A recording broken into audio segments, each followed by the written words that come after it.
একটা পরিতাপের বিষয় হচ্ছে শুক্রবার সকালে রাজধানীর কেন্দ্রীয় শহীদ মিনারে 10ম গ্রেডের দাবিতে প্রাথমিক বিদ্যালয়ের সহকারী শিক্ষকদের সমাবেশ।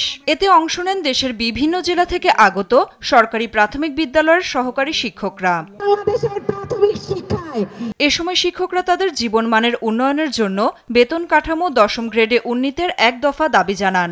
আমাদের 10ম গ্রেড দিতে হবে, বিভিন্ন সেক্টর থেকে 17 গ্রেড থেকে 10ম গ্রেড নিয়ে আসে, তখন রাষ্ট্রীয় কোষাগারে অর্থ থাকে, শুধু শিক্ষকদের বেলায় অর্থ থাকে না। প্রাথমিক বিদ্যালয়ের শিক্ষকরা সবচেয়ে বেশি বৈষম্যের শিকার উল্লেখ করে দাবি পূরণে সরকারকে শিগগিরই কার্যকর পদক্ষেপ নেওয়ার আহ্বান জানান তারা, নয়তো কঠোর আন্দোলনের হুঁশিয়ারি তাদের।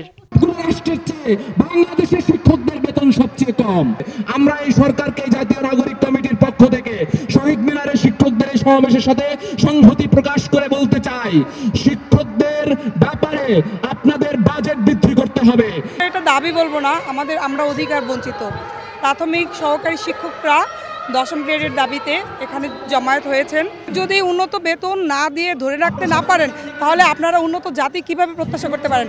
শিক্ষকদের জীবনমানের উন্নয়নে বেতন বৃদ্ধির বিকল্প নেই উল্লেখ করে গণ অধিকারে নুরুল হক নূর বলেন, নতুন বাংলাদেশ বিনির্মাণে প্রাথমিক বিদ্যালয়ের শিক্ষকদের গ্রেড পরিবর্তনের বিকল্প নেই।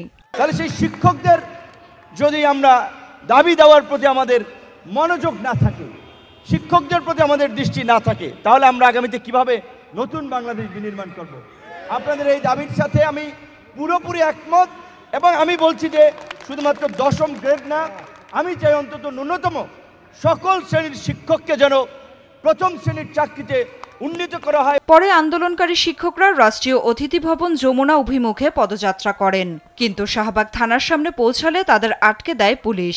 বাধার মুখে তারা সড়কেই বসে পড়েন। পরে দাবির মুখে আলোচনা করতে রাষ্ট্রীয় অতিথি ভবন যমুনায় যান তাদের একটি প্রতিনিধি দল। নাফিয়া ফারজানা, দেশ টিভি, ঢাকা।